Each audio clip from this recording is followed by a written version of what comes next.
This is the At-Risk Student Factors presentation for Josh Mounts for EAD 856.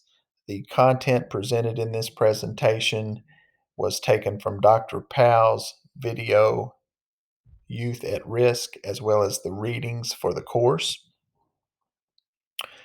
As I begin, I think it is important to um, define what a student risk factor is to better our understanding. And then I will also talk about various risk factors so many of our youth face as they are growing up and going through our nation's schools and school systems. So, what is a risk factor? A layman's definition would be a set of circumstances that could potentially jeopardize a student's ability or likelihood of them completing school. So basically, we are talking about factors that could potentially lead a student to drop out of school. We're talking about those influential factors in those students' lives and them potentially dropping out of school. I have categorized these risk factors into four categories. These include student related risk factors, family related risk factors, school related risk factors, and last but not least, community related risk factors. The first category I would like to talk about are student related risk factors. And just for those who are in the field of education, these are the ones that you can see on a daily basis as you work in the school system. But students who tend to drop out display many of these characteristics. They tend to display high absenteeism, they are often truants.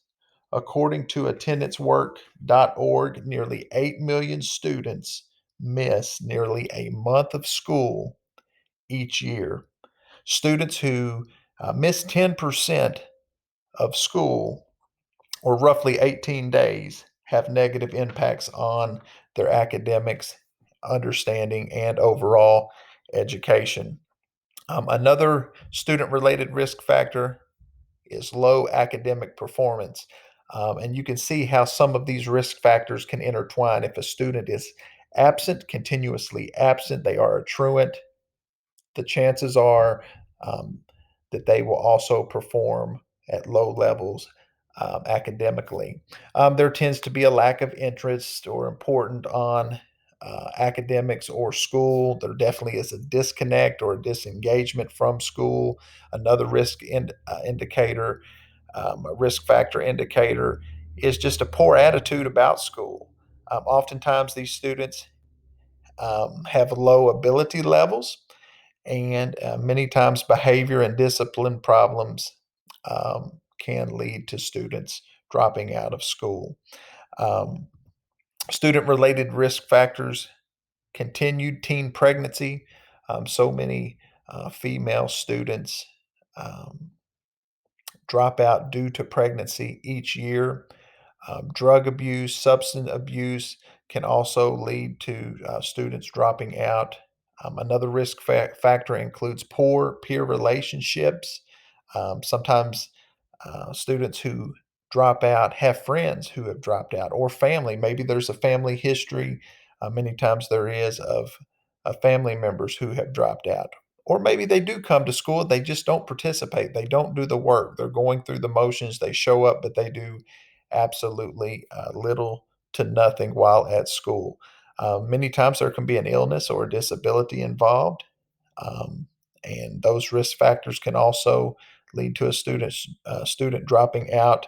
There's low self-esteem and low self-efficacy, which can also lead um, to increasing the dropout rate. The second category I'm going to briefly discuss are family related risk factors. And as an educator, we also often talk about this set of risk factors as well. With the students, you talk about, poor performance, high absenteeism, truancy, bad attitude, bad behavior, discipline problems. We also focus on family related risk factors uh, too. Many times with this population, this in danger of dropping out, this population that's in danger of dropping out, there is a lack of stability and security at home. Many times, students, their basic needs are not being met. They do not have sufficient food at home. Um, they lack shelter oftentimes. Um, Sometimes their safety is in question. So these basic needs are not being met. So these students are in survival mode, and many times school is placed on the back burner. Poverty and low socioeconomic status uh, is prevalent in many of these cases. There tends to be a dysfunctional home life. Um, there could be abuse, there could be some sort of trauma or drama going on in the home, no parental involvement whatsoever. This can lead to students dropping out.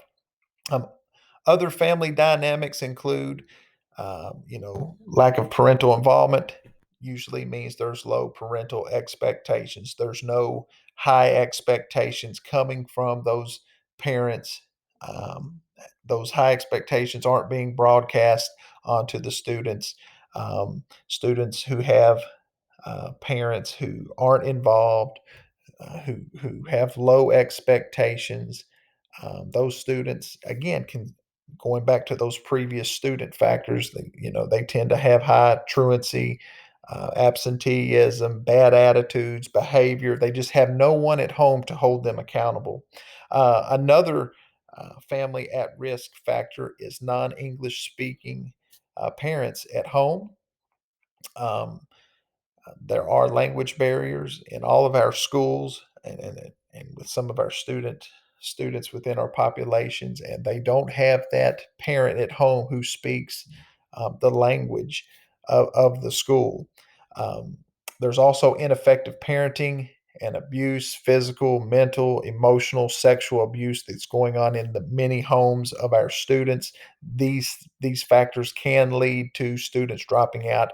And of course, there's high mobility. Students are transient. They don't have that stability, that consistency. They are moving from place to place, shelter to shelter. In some instances, students are homeless and they are transient. And these family dynamics play a role in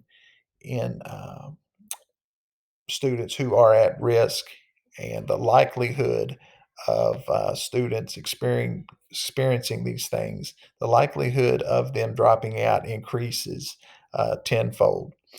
There are also school related risk factors. Now, as educators, we tend to really focus on, you know, the student, the family, and those dynamics that are going on with those two things. But some other risk factors that could lead to students dropping out are school related risk factors. Oftentimes, or maybe we overlook this as educators, but um, many times there can be conflict between the culture that is established at home and the culture of the school. And sometimes these cultures can have conflicting views and beliefs, which can ultimately lead to a student dropping out.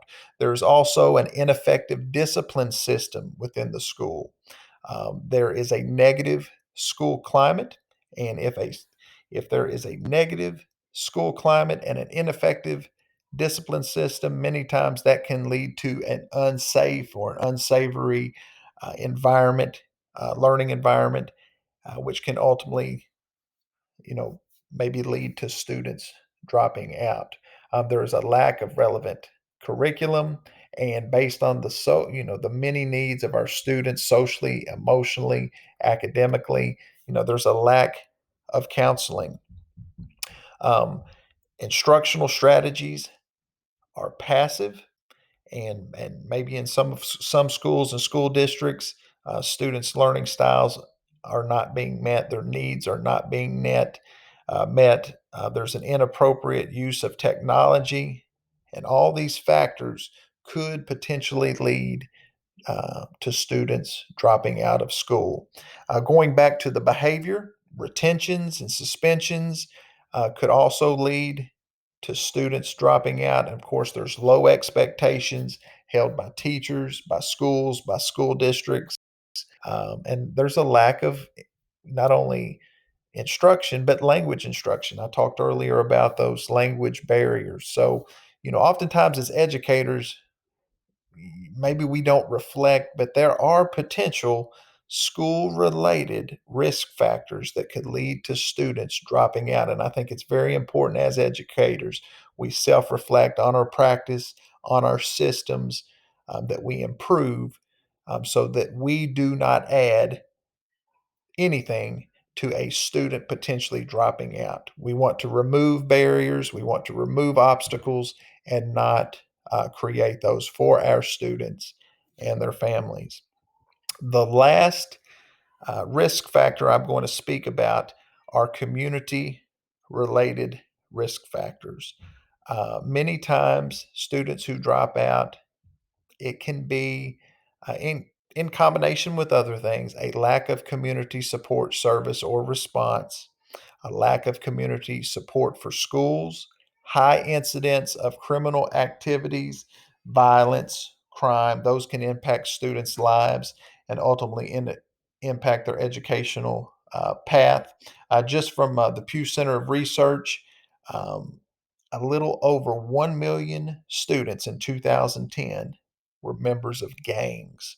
Now, that is one factor that Dr. Powell talked about in his video that really didn't resonate with me, because I guess where I'm an administrator in the community I serve, you don't really hear a lot about gangs. Those tend to, in my mind, occur in large urban areas. But 1,059,000 gang members were under the age of 18 in 2010. Um, and that number is higher in urban areas, as well as impoverished areas and where poverty is concentrated. So there are many community factors, gangs just being one of them, um, that could lead potentially to students dropping out of school. Um, these are just a few of the at-risk factors students face. And again, I do think it's important that we realize, even though I've categorized them into four categories: student, family, school, and community.